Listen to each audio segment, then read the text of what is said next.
दोस्तों नमस्कार, मैं क्षितिज कांत इस समय राजधानी लखनऊ के रमाबाई अंबेडकर मैदान के बाहर हूँ, जहां बता दूं आपको अंदर मैदान के अंदर मतगणना चल रही है। कई राउंड की मतगणना हो चुकी है। बाहर की स्थिति आप देख रहे हैं, जहां जहां भी आपकी नज़र जा रही है वहां वहां आप देख सकते हैं लोग ही लोग आपको नज़र आएंगे। पीछे आप देखिए तमाम टेंट लगे हुए हैं, कहीं समाजवादी पार्टी के टेंट दिखाई दे रहे हैं, फिर उसके बाद भाजपा के हैं, उसके बाद बसपा के टेंट हैं। और इधर आप हमारे बाईं तरफ देखेंगे तो बाईं तरफ आप देख रहे हैं तमाम लोग हर तरफ बैठे हुए नारे लगा रहे हैं। और आप तमाम टीवी चैनल्स पे देख रहे होंगे, टीवी चैनल्स पे क्लियर है कि इस समय बहुमत से सरकार किसकी बन रही है। लेकिन आपको बता दूं जौनपुर जैसे भी क्षेत्र, कई क्षेत्र हैं जहां पर 500-300 वोटों से भी बीजेपी आगे चल रही, तो कुछ भी हो सकता है। अभी शाम का वेट करिए, जब क्लियर हो जाएगा तो आपको पता ही चल जाएगा सरकार किसकी बन रही। तब तक हम बात करते हैं, यहाँ कुछ लोग खड़े हुए हैं, उनसे बात करते हैं उनके मन में क्या चलता है। सबसे पहले आपसे शुरुआत करेंगे, मन में क्या चल रहा है अभी? देखिए इस समय जिस प्रकार से अभी देखा जाए तो अभी किसी की क्लियर नहीं हो रहा है कि किसकी सरकार बनेगी किसकी नहीं बनेगी। जो ये बहुमत का आंकड़ा न्यूज एग्जिट पोल में देखना था, इस प्रकार से आप कह सकते हैं कि एग्जिट पोल में जो आंकड़ा दिखाया गया था एक दिन पहले चाणक्य ये इस प्रकार दरकिनार हो चुका है। अभी आपको बता दें कि अभी यहाँ पर ही मैं लखनऊ के रमाबाई मैदान में खड़ा हूँ, यहाँ पर काउंटिंग हो रही है। जिस प्रकार से न्यूज चैनल में दिखाया जा रहा है कि भाजपा की सीटें बढ़ती जा रही हैं, ऐसा कुछ नहीं है। यहाँ पर आपने भी सुना होगा कि यहाँ पर सपा हर तरफ से बढ़ोतरी करती हुई जा रही है। कोई कहीं ना कहीं सीटें जाकर सपा में प्लस हो सकती है, इसलिए अभी कुछ कहा नहीं जा सकता कि किसकी बहुमत की सरकार बनेगी। अभी आप देख रहे होंगे कि जो ये आंकड़ा बहुत उलझा हुआ है, ना इसमें सपा बहुमत में आ सकती है ना भाजपा आ सकती है, लेकिन ये कुल है कि शाम तक कुछ क्लियर हो सकता है कि किसके पक्ष में उत्तर प्रदेश की सरकार चुनी जा सकती है। ठीक है, आपसे मैं बात करूंगा। टीवी चैनल्स पर लगातार सुबह से देख रहे हैं बहुमत से सरकार बनती हुई किसकी दिखाई दे रही, पहले ये बोले। बहुमत में टीवी में तो दिखाई दे रही है कि भाजपा बन रही है, लेकिन ऐसा कुछ नहीं है। क्योंकि जो लोग हम लोग ज़मीनी स्तर पे यहाँ पे देख रहे हैं, हर जगह मेरी बात हो रही हो, चाहे जौनपुर हो, चाहे बुंदेलखंड हो, चाहे कानपुर हो, तो हर जगह 100 से लेकर 200 मतों का मतदान का बस डिफरेंस आ रहा है। लेकिन मीडिया में ऐसा परसेप्शन बना दिया जा रहा है कि भाजपा सरकार बना चुकी है, लेकिन ऐसा कुछ नहीं है। आप लखनऊ में देख सकते हैं जहाँ पे होली खेली जा रही। भाई होली खेली जा रही है, वो होली उनकी 5 बजे के बाद शांत हो जाएगी, क्योंकि होली नहीं खेलेगी। क्योंकि लखनऊ जैसा गढ़ जो है भाजपा का माना जाता था, यहाँ पे उनकी 7 सीटें हाथ से जा रही हैं और आप देख सकते हैं बढ़ोतरी चल रही है यहाँ पे, तो हम कैसे मान सकते हैं?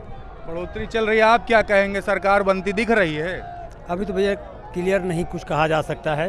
अभी तो खेमे में देख रहे हैं, वहाँ पे बिल्कुल सन्नाटा क्यों पसरा हुआ है? इधर भी तो है, आवाज हो रही है चारों तरफ। एक तरफ आवाज है, एक तरफ सन्नाटा, इसको थोड़ा क्लियर करें। सन्नाटा नहीं है, अभी इंतजार है। क्या कह रहे हैं? कुछ कहेंगे? कहना क्या है, ये मान के चलो कि इस बार का चुनाव पूर्णतः समाजवादी पार्टी के पक्ष में होना चाहिए, क्योंकि बीजेपी के पास कोई ग्राउंड नहीं है जिसके दम पे वो सरकार बनाए। अच्छा, जो स्लो काउंटिंग हो रही है इसका क्या रीजन मान रहे हैं? अब इसमें हो सकता है उसको जहाँ जहाँ से मतलब लग रहा हो कि समाजवादी पार्टी आगे हो सकती है, उसको स्लो करा दिया होगा, जो भी हो। ये तो अंदर की बात है, ये तो अंदर की बात है। ये अंदर की बात है। हाँ, आप क्या कह रहे हैं? यहाँ पर बात समाजवादी पार्टी की बनाने की नहीं है, यहाँ पर लोकतंत्र बचाने की बात है। हमारे जो हम लोग प्रशिक्षु हैं, पढ़ाई करते हैं, तैयारी करते हैं, भर्तियों का रिजल्ट 6-6 महीने 8-8 महीने 1 साल नहीं आते हैं। लाठियाँ खाते हैं लोग यहाँ पे। भाजपा सरकार में सबने लाठियाँ खाई हैं, देखा गया था। यहाँ बैठ के हम लोगों ने इको गार्डन में कई महीनों तक धरना दिया था, कुछ उसका रिजल्ट नहीं आया सरकार में। लाठियाँ खाई हैं, मार खाया है। इसलिए युवा नहीं, इसके साथ साथ आरक्षण भी बचाना, 69,000 भर्ती भी हमने देखी है, सब कुछ देखा है। युवा वर्ग पूरा चाहता है परिवर्तन हो, परिवर्तन 5 बजे होगा। लेकिन ये बिके हुए कुछ न्यूज़ चैनल है जो बात नहीं दिखाते हैं हमारी, और जो कहते हैं कि 324, 325। यहाँ पे हम लोग 2-2 महीने पार्कों में बैठ के धरना दिए, बारिश में बैठे रहे, लेकिन किसी न्यूज़ चैनल ने आज तक हमारी बात को नहीं उठाया है। तो वोट में तब्दील तो होता दिखाई नहीं दिया, भाजपा तो आ ही रही है ना, तो आप तो मान लीजिए। नहीं मान नहीं, 5 बजे तक हम इंतजार करेंगे और अधिकारियों से कहेंगे कि लोकतंत्र को बचा लो, नहीं युवा ऐसे भटकता रहेगा। क्योंकि अब रिफाइंड भी महंगा है, तेल भी महंगा है, पकौड़े भी नहीं तल पाएंगे हम लोग। तेल महंगा है, पकौड़े भी नहीं तल पाएंगे। हाँ बिल्कुल सही बात है। रमाबाई अंबेडकर मैदान में काउंटिंग को लेकर के बाहर क्या माहौल था ये सब आपने देखा। अब हम आगे भाजपा कार्यालय के पास, आप देख रहे कुछ कार्यकर्ता, कुछ सपोर्टर मेरे साथ में, सभी ने होली खेल ली है, भगवा रंग से रंग चुके हैं। ये बताइए कि क्या फील हो रहा है अभी? बहुत अच्छा लग रहा है। अच्छा लग रहा है। सरकार तो बहुमत से बन गई, जो चाह रहे थे वो हो चुका है। जी बिल्कुल बन गई। अब क्या सोच रहे हैं? नई जो सरकार जो फिर से जो रिपीट कर रही है, जो नया कार्यकाल होगा, इसमें क्या नया चाहते हैं? देखिए नया क्या, देखिए जो हमारी पार्टी का जो मेन मोटिव है कि माफिया राज को ख़त्म करना है, वो माफिया राज जो ख़त्म हो जाए, और प्लस अब जो नए युवा हैं उनके लिए सरकार के जो व्यूज़ हैं वो अब उस व्यूज़ पे काम किया जाए जिससे कि आगे जो डेवलपमेंट का काम है वो पूरा सक्सेसफुल हो सके। अच्छा चलिए एक चीज़ और पूछेंगे, बाबा जो इस पूरा जो कार्यकाल रहा, ठीक है, इस पूरे कार्यकाल में जो ये जो चुनाव है अभी जो जीत हुई है वो किस मुख्य पॉइंट पे हुई होगी? देखिए मुख्य पॉइंट पे देखिए, आप घर घर राशन पहुंचाया है। जब इतनी बड़ी विपदा आपदा आई, किसी पार्टी का कोई व्यक्ति आया नहीं बोलने। हाँ। ऐसे मौके पे घर घर राशन मिला है और ये सब जो हमें लगा है कि इसने बहुत योगदान दिया है। राशन वाला वर्ग सबसे बेस्ट जी, रहा। राशन वाला बेस्ट रहा। बाकी गुंडा राज खत्म हुआ है, आप देखिए माफिया राज खत्म हुआ है। माफिया राज खत्म हुआ है। बुलडोजर के लिए क्या कहेंगे, आप भी युवा हैं। बुलडोज़र के लिए तो यही कहा जाएगा कि बाबा जी ने अच्छे अच्छे जो माफियाओं को ख़त्म कर दिया और एक छत्र राज्य जो ख़त्म होना चाहिए था, क्योंकि व्यापारी वर्ग भी बहुत खुशहाल है, आम जनमानस जो है वो भी बहुत खुशहाल है, क्योंकि भैया पहली प्रायोरिटी आदमी की होती है सेफ्टी, जो बाबा जी ने दी। और अगर आप जीत के कारण पूछेंगे तो एक नहीं बहुत है, जिनमें से मुख्य कारण बता दीजिए ना। जिनमें से राम मंदिर सबसे पहला मुद्दा। जो राम को लाए हम उनको लाएंगे। देखिए लाए हैं तो वो नहीं लाए हैं, अगर कह दिए ऐसा तो कहना कोई बहुत अच्छा नहीं आएगा, लेकिन ये है कि यहाँ सरकार आई, उनके मैनिफेस्टो में ये पहली चीज़ थी, जो उनका वादा था उन्होंने वो पूरा किया। तो दूसरा मुख्य कारण क्या लगता मुख्य है? कारण दूसरा तो ये समझ लीजिए गुंडा राज एक क्षेत्र ख़त्म होने वाला। ये 5 साल में आप ये समझ लीजिए कि बाबा जी बहुत तगड़ी तरीके से बुलडोज़र चलने वाला है, जो बचे कुचे हुए हैं वो भी जाने वाले हैं। तो पहला बुलडोजर किसके यहाँ चलते हुए देखना चाह रहे हैं? ये तो मैं नहीं बता सकता हूँ कि किस पे चलेगा। जो भी, चाहे मैं खुद भी हूँ, चाहे आप हों, या कोई भी व्यक्ति होगा जो किसी अनावश्यक कार्य से जुड़ा होगा, माफिया या गुंडा राज से जुड़ा होगा, तो वो उसके ऊपर बाबा जी का बुलडोज़र चलना निश्चित है। अच्छा आपको कहाँ लग रहा पहला बुलडोजर कहाँ चलेगा? बाबा ये देखिए पहने भी हुए हैं भगवा नाम लिए हैं और माननीय मोदी जी का कहना है कि सबका साथ सबका विकास। अगर अखिलेश यादव, शिवपाल, मुलायम सिंह कायदे में रहेंगे तो फायदे में रहेंगे, बुलडोजर नहीं चलेगा, जिंदगी सफल हो जाएगी। कहीं ना कहीं कोई ना कोई सहारा इनको दिखा दिया जाएगा बाबा के राज में, क्योंकि बाबा एक ब्रह्मचर्य का पालन करने वाला व्यक्ति है। अपनी इंद्रियों को बस में करके ब्रह्मा विष्णु महेश का नाम लेके विजय भव जीत रहा है। हर हर महादेव। बुलडोजर बाबा जिंदाबाद। आगे आ जाइए, पीछे क्यों है? बस हो। बुलडोजर पहला कहाँ चलते हुए देखना चाहते हैं? मऊ में। मऊ में किसके यहाँ? अब नाम भी ले लीजिए तो सरकार क्या आपकी है? अंसारी जी के वहाँ। डर कहेगा अंसारी जी के यहाँ क्लियर कर दिया है। उसके बाद क्या बोला था? क्या बोला था? अधिकारियों को देख लेंगे। जो 6 महीने ट्रांसफ़र पोस्टिंग नहीं होने देंगे और पहले हिसाब किताब होगा, तो अब हिसाब किताब होना चाहिए। अब हिसाब किताब होना चाहिए। अच्छा और क्या चीज़ें हैं मन में चल रहा होगा इस 5 साल में कुछ नया होना चाहिए, वो नया क्या सोच रहा है? नया बस यही है कि बेरोज़गारी जो हमारा सबसे बड़ा, अपोजिशन ने भी इसको बहुत बड़ा हाईलाइट भी किया और मुद्दा भी है, जिसके प्रति मुझे पूरी उम्मीद है कि इस बार कार्यकाल जो होगा बाबा जी का यही होगा कि वो युवाओं को अच्छी दिशा, उनके भविष्य को देखते हुए वो कार्य करेंगे।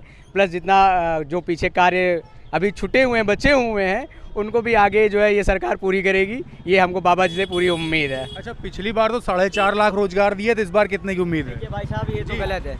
ये तो गलत है, बिल्कुल आप भूल जाइए कि 4.5 लाख रोज़गार दिए गए, ये गलत है।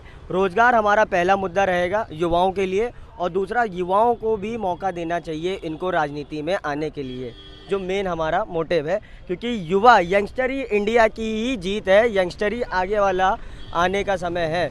अगर यंगस्टर नहीं रहेगा इंडिया का, अगर आप यंगस्टर्स को मौका नहीं दोगे, युवाओं को मौका नहीं दोगे, तो फिर ये समझ लीजिए सरकार चाहे जो भी हो वो चलेगी नहीं ज़्यादा दिन।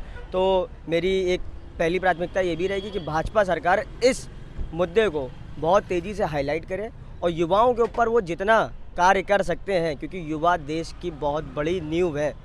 अगर ये टूटेगी तो ये समझ लीजिए कोई सरकार इसकी भरपाई नहीं कर पाएगी।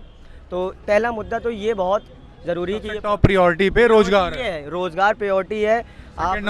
सेकंड नंबर पे भैया सबसे पहली बात है कि अगर मैं कुशल रहूँगा, आदमी का कार्य चलता रहेगा, तो उससे बढ़िया कुशल कुछ नहीं है। अगर मेरे पास रोजगार रहेगा, युवाओं के पास top priority, main top priority है। और सेकंड देखिए 2 मुद्दे पे और मजबूत काम करना है इनको। Health care. दूर से चले आए हैं, क्या आपको देख के आए हैं? बोलिए। सबसे पहले जय श्री राम। जय श्री राम। अब आप पूछिए क्या पूछना, क्या बोलना चाहते हैं? मन में तो कुछ चल रहा होगा ना, सरकार तो आपकी बन चुकी है, भगवा रंग अभी हल्का सा मिटा भी नहीं। मन में यही चल रहा है कि जो पानी के बुलबुले थे वो समाप्त हो गए हैं और प्रचंड बहुमत से भारतीय जनता पार्टी आ गई, ये सभी चैनलों पे दिख रहा है जी। और आगे मन में क्या नया क्या नया यही है कि विकास होगा इस बार। और बुलडोजर की जो चर्चाएं कर रहे थे, जिनको आहट थी बुलडोजर की, जो बुलडोजर शब्द की हंसी उड़ा रहे थे, उनको इस बार शपथ ग्रहण के बाद बुलडोजर की ताकत पता चल। सबसे पहला बुलडोजर कहाँ चलने वाला, कहाँ चलता देखना चाहते हैं?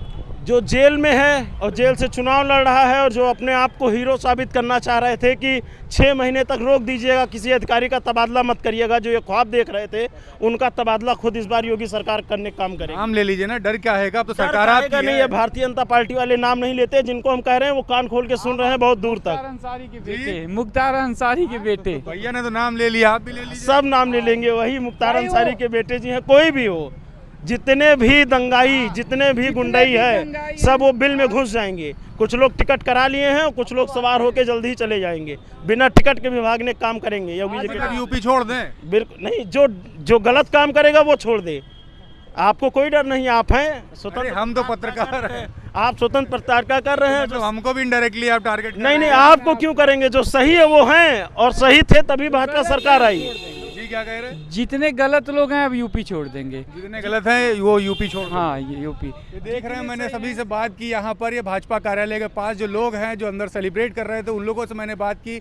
रमाबाई अंबेडकर मैदान के बाहर की सीन देखी, यहाँ की भी सीन देख ली। अब आप खुद ही आकलन करिए कि आगे होने क्या वाला है। और धरातल की खबरों से जुड़े रहने के लिए 4 PM न्यूज़ नेटवर्क देखते रहे। मैं हूँ क्षितिज कांत, कैमरा पर्सन शुभम के साथ। धन्यवाद।